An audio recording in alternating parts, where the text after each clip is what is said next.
You're watching West Hartford Community Television. You're watching West Hartford Community Television.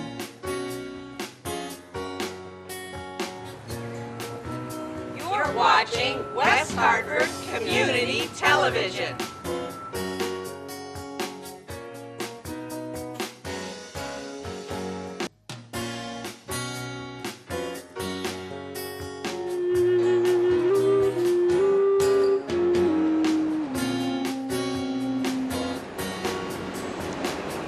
For the community, by the community.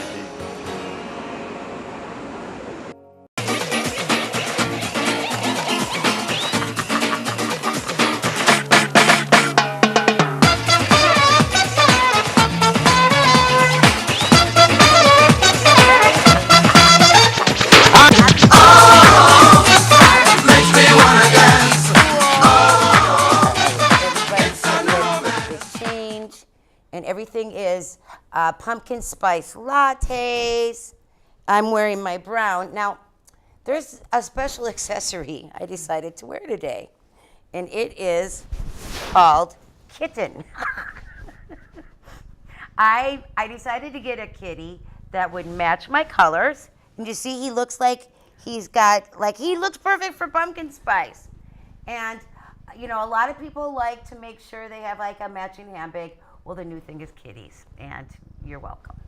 So I'll just go ahead with my interview now. Actually, I'm kidding. As you know, I am here to help promote a wonderful rescue organization called Tales of Courage. You can find it at talesofcourage.org, and this is the president of Tales of Courage, Kristan Exner. Yay! Wait, Katie will clap. Yay! Yay. Hello. It's so nice to have you. So I was really excited to do a rescue organization because, to be quite honest, I find so much benefit with my animals at home. And I feel like when you rescue an animal, it really saves your soul. It really helped me a lot. So I really want to share that with other people. You're absolutely right. It does. It does. And so, Kristan, how long have you had Tales of Courage? Tales of Courage was founded in 2009. And before that, I was fostering for other organizations. And 2009, you said? 2009, okay. It was founded, right. Just out of my home, in my basement, my den. And where do you live? Where are you from? At the time, I was in Norwalk. Norwalk? Now okay. the organization is headquartered in Danbury, and its headquarters will shortly be moving again because the organization just keeps growing. And growing is good. Growing is very good. Good yes, yeah. We have located a nice new facility, but it'll be a surprise where we're headed. But we will be moving hopefully by the end of this year. Wonderful, yeah. Wonderful. And when I looked online, you had some sort of special like adoptive like you have different themes, don't you? Yes. Like tell me some of the themes and how you come up with them to help get people excited about adoption. So the organization was founded with the idea of taking animals, rescue animals, and giving them a second chance and creating programs to help other people find a second chance. Right. Those that have been through some type of tragedy or loss, that's sort of how the programs are created. Wait, can you explain that again? So you use them really as therapy for people who need it? Yes. They're PTSD and... Right, they can be, but they're adoptable to everyone and anyone. Yes, the programs themselves. Like me too. Absolutely, you Rizzo.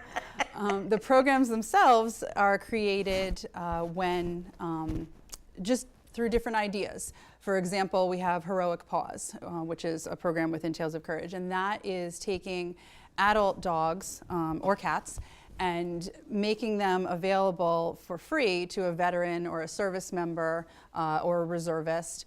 And their medical is completely sponsored. We raise the funds, we get them sponsored, and that way when the veteran comes in, they just pick up their animal and go that's home. Nice. We also partner with Pets for Vets, who they will actually take and adopt the animal themselves, train the pet to be a specialized companion animal, not a therapy or a service dog, but a companion pet for a veteran in need. And then, so we will start the process and they will complete the process and match the pet with a veteran. So there's different ways through that program, through Heroic Paws, that we're able to find homes for pets that otherwise might have been overlooked. But this way the veterans and the service members might give them another chance. Right. And they sort of work together. We have one of my favorites, which is Tales of Courage Special Forces, where we partner with Goodwill and Ability Beyond and Bureau of Rehabilitative Services, and we bring in volunteers, kids of all ages, adults of all ages, with special needs to volunteer at the shelter with the animals. So the pets then are exposed to kids, they're exposed to animals, and their personalities and are sort of tested, and they're able to spend time with people. And it also, I enjoy it because I really like to see everyone can do something at the shelter, every age, every child, every person, no matter what your ability, you can help the animals, and that gives us an opportunity. We have so many different programs. I could keep going, but Oh my gosh. Well, and plus, I just noticed, and yours is Rizzo? What is it? this is Rizzo. Rizzo, Yes. that Rizzo matches your nail polish. So, Rizzo does, and so Rizzo likes I would like to compliment you. I'm thinking, yeah, just like me with my brown shirt. That's right. You But, like it? So do you focus a lot on babies more or is it more like, do you rescue other animals that have been abused and cohabitate them, or is that a different type of thing? Because there's so many different types of rescue organizations. There are, and Yes. no, we do not. We focus on rescuing animals that are family friendly. Gotcha. We do not take on aggression, high issue. Not that we don't want to. It's just that the shelter is set up and the organization is set up for programs with children and people of all ages, all needs, programs for seniors, veterans, you name it. We even have a hiking group that takes the dogs out every week on a hike. So the animals need to be, when we choose them for rescue from the shelters, and we rescue primarily from kill shelters. We do that's take in wonderful. owner turn-in, but these guys are all through All from shelters. kills. So Right. I hear that expression a lot. So does a kill shelter actually, so you know what the date is and when the clock is going down on them and you take them out, or do they notify you, or how do you take them out of kill shelter? Well, we partner with other groups and other organizations, or certain, like for example, we'll partner with New York City Animal Care and Control, and they will notify us. They'll post animals, they'll notify us of animals, and offer, and then we choose. We'll go down and meet them. We'll choose them. The ones that come from further away, the groups that we work with will bring in trainers to assess, so that we're told ahead of time, this is the animal, this is its personality, this is who I would recommend for you, and we can take them in based on our partners. And we're pretty selective who we partner with, primarily because we want to make sure that these animals are going to get adopted. They're going to be what it is that we're looking for the organization, for the programs, and then it gives them a much better chance of adoption when we all work together. Right. Yeah, because that would be one of my concerns if I were to have a rescue organization, is because there's so many different ways of helping and saving animals, but what I'm focused on today is how animals save us. Now, I'm just going to use me as an example right now. Rough morning, you got here an hour early, and I'm like, oh my God, I got to rush to the studio. What am I going to wear? Blah, blah. It's hot outside. I run to the studio, and holding this baby, it's like it puts everything into perspective, and it's like I could cry right now because they're mood stabilizers, but for me it helps me realize that don't sweat the small things. This is what life is really about, is love, and that is what I give. That's what I pass on. Even though I'm gonna have to give this baby back, which breaks my heart, I feel better, so I can pass on that love. So it's so important for all of our souls to have these little furry beings to really heal us. That's so true, and they do heal. There is no tragedy in life that we can't overcome, and that's where the organization was born. Out of September 11th, the September 11th, 2001 attacks in New York City and on the Pentagon. I was working on the 52nd floor of the first tower hit, the North Tower, and I was a paralegal, law student. I was actually holding my keys, my home keys, walking back from the bathroom, which is a very typical thing that would happen to me, that I would be coming from the bathroom or to the bathroom. Somehow in my life that just seems to be, and major things occur. And so I was walking back, and that's when the first plane hit. And Wait, when the first plane hit your building or the other one? My building, our building. Okay. So the North Tower, the one with the antenna, was the first tower hit, and I was on the 52nd floor, and everyone on my floor made it out, praise God. Everyone made it out safely. It took us quite a while. We were still in the building making our way down the stairwells when Tower 2 was hit. So we heard it and we felt it, but because there was there were no announcements. Nobody actually had any idea what was happening at the time. I didn't learn until I was out of the buildings. And just before the first one came down, that I was told what had happened by just a very nice man on the street who was letting me use his cell phone to call my mother. Wow. So years later, after seeing and witnessing and going through it, and more than anything, feeling the survivor's guilt, was I got, some friends of mine gave me this cat, and he was the world's most obnoxious cat. He would hide and swat me, and he would sleep on my head and wake me up from my nightmares, and he would run out the door and go bother my neighbors. Because this guy's getting a little, who's Crystal? I think this guy's starting to. But, do we want to trade? No, that's okay. But, so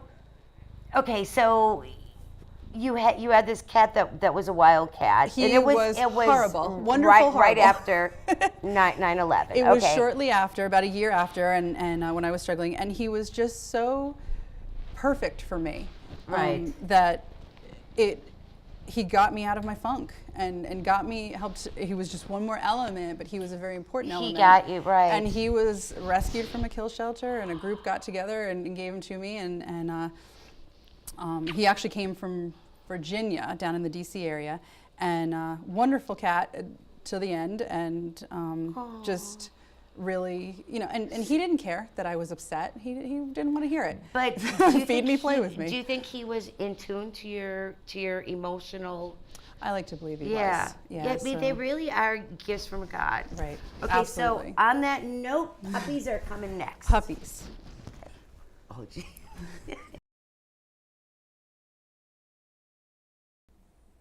Okay, we're back for the second part of Cameras Rolling. I found another perfect accessory, another brown one to match my shirt. Thank you. His name is Simon, and he is one of the Tales of Courage puppies that are available. And oh my gosh, what a love. So we were just talking about 9/11 and what had happened to you. You were in the North Tower. I'm sorry, what floor again? 52. Oh my gosh, on the 52nd floor, and how this cat helped save you, helped you heal and cope with the stress that happened. Yes. And so what? Now you're a lawyer. Yes. So what made you want to go into this as your passion and to help other people and animals? and animals, yes. Well, it was a lot about helping. In the beginning, it was a lot about helping myself. If I helped others, then somehow in my mind I would deserve to live. the survivor's guilt was so Oh my overwhelming gosh. that I just felt that I had to do something to earn it. Over time, I learned that it's not about me at all. It's about taking what happened and helping other people and showing them that every tragedy, every bad thing that happens in your life, every bad thing that happens to these guys, we can all overcome it, and we can overcome it together. And so any program, any new idea, any way that we can, animal-based program, of course, we can do this together. And I'm very, I believe firmly that God loves us all. And no matter what, God loves you. God's going to help you through this. And as humans, we have a responsibility to help each other. We have a responsibility to help these animals. So that's where it was born. That was the idea. And now I just get to spend every free moment helping these guys and working. And originally it was just me and with an idea in a room. Now there's a whole shelter with wonderful staff. The shelter director lives on site, and the place the new place where we're headed will also have a home for the director to live. And now I get to enjoy all of the paperwork and all the other things that lawyers can do in the background, as opposed to running around and cleaning up after these guys every 2 seconds. But we've partnered with some wonderful organizations, some wonderful celebrities, which is funny since we're such a small, tiny little organization. But we have big friends, and the people that agree with our idea of a second chance for people. A second chance for people, yeah. And for these guys especially, helping them out. Mister. It's amazing. I'm really emotional because your story just really, really resonates with me, because I certainly was not in one of the towers during 9/11, but I also have trauma and PTSD from events in my childhood. So I know what that feeling is. If you do good things, then you will be worthy of still being alive, that type of thing. So it really resonated with me a lot. So, okay, so let's talk more about the puppies here. I have Simon, and you have? I have Brendan and Austin. Austin! And Brendan is my buddy here. These are all males, and they are about 14 to 16 weeks old. All of our animals are seen quite a bit by our staff veterinarian, and we also contract with brick and mortar veterinarians. So they get all their vaccines, they get microchipped, they get fixed before they are adopted. Right.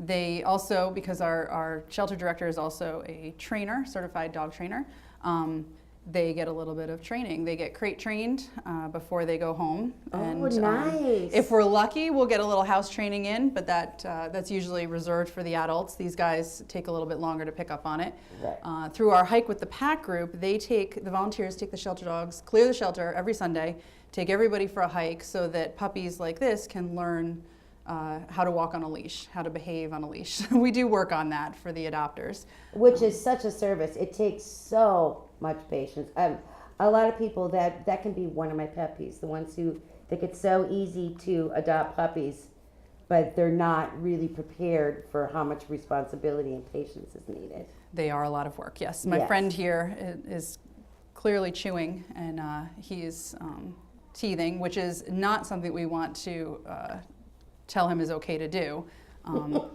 We're trying to correct that behavior so that he doesn't go to a home and get it in his head that chewing on things is okay. But yet, don't you feel a little bit? I mean, you have babies, which is amazing. You have 3 children. I do. And you just had a baby recently. Yes, 5 months ago. Congratulations. Thank you. Okay, so let's just say let's take a human baby. We're all mammals, right? What if we tried to discourage them from TV? Bad baby. Right. So what I love about people who work with animals is they are in tune to that. Oh my gosh. And I'm in Yes. love with this one. Well, puppies actually teach each other. So when they're chewing on each other, when one bites too hard, the other one will let it know that wasn't okay. But Perfect, with yes. puppies and humans, we react differently. It's an ow, that really hurt me, and they don't recognize that. So they recognize more along the lines of corrective behavior, positive corrective behavior. Of course, you would never want to Right. have negative, but with this guy, when he's chewing, we'll just redirect him and show him that there's other things that he That's can how be you do it. doing. Right, Um, right.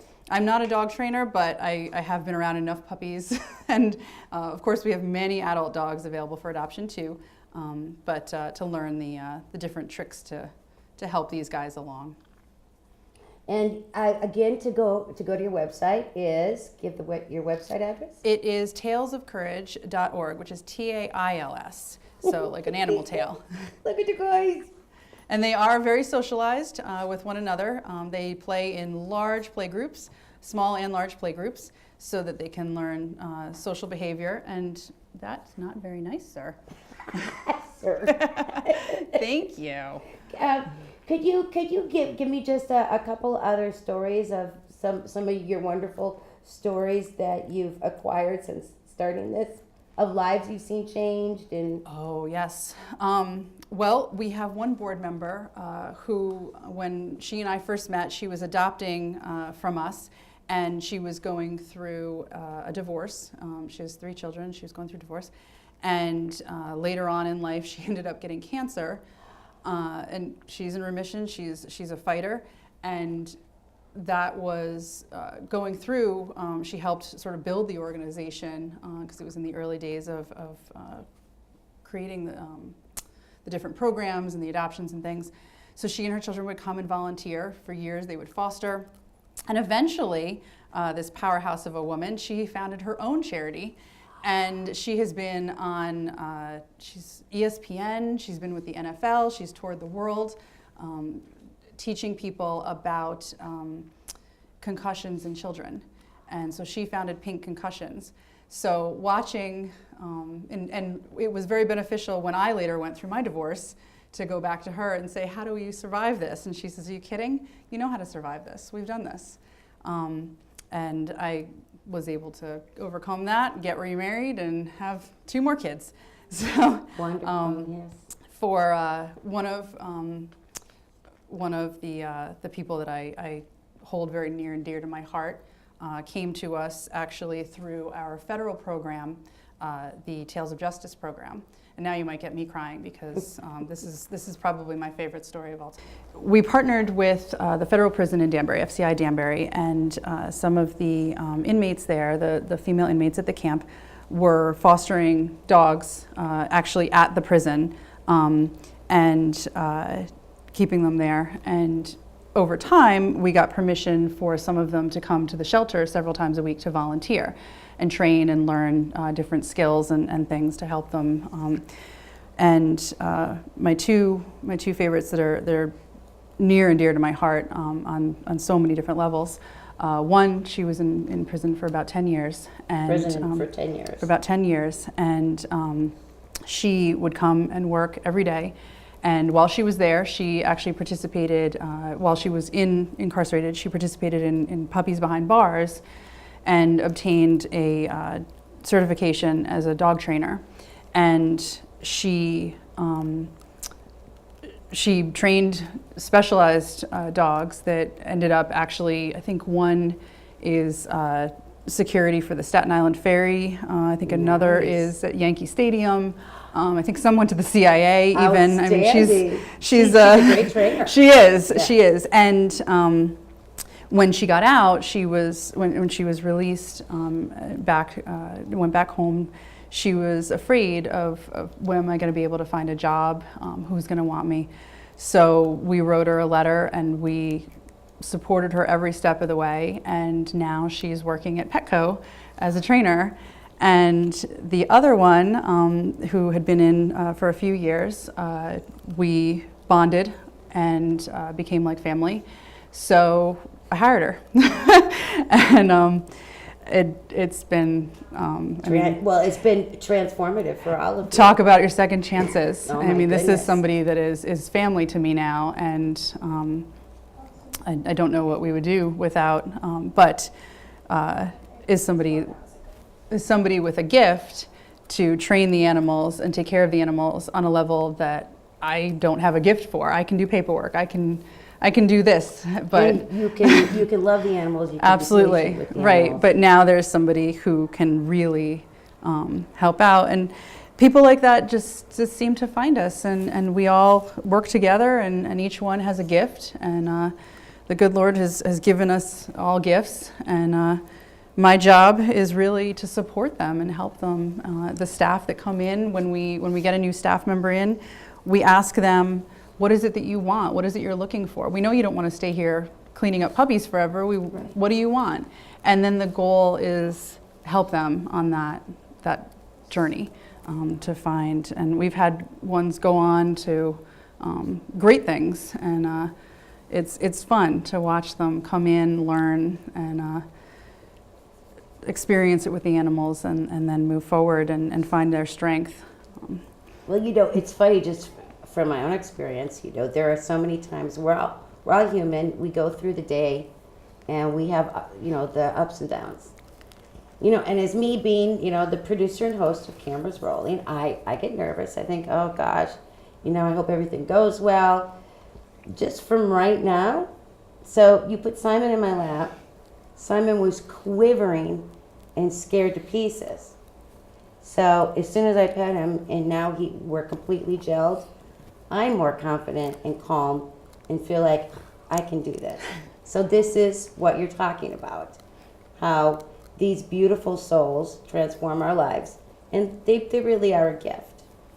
So again, your website is? talesofcourage.org, and it's TAILS, talesofcourage.org. And you can look for an animal you'd like to adopt, or if you would like to volunteer. Yes. What about people in their own neighborhood who would like to get some sort of fundraiser to help contribute? Can they talk to somebody there? They can give the shelter a call, and one of the staff members there actually is our marketing expert, and she can help them set something up, coordinate, and we had a great cargo van donated a couple of years ago, so we're even able to come to people and help them move things, pick things up. Right. And so we do have that ability. Wonderful. Well, thank you so much for coming in. Thank you for It's a having pleasure us. to meet you. Austin, what's going on? What have you found? And thank you to you wonderful puppies and kitties. And I look forward to hearing more about your organization. And I hope many of you get involved with one of these beautiful souls. Good night. Say bye. Bye.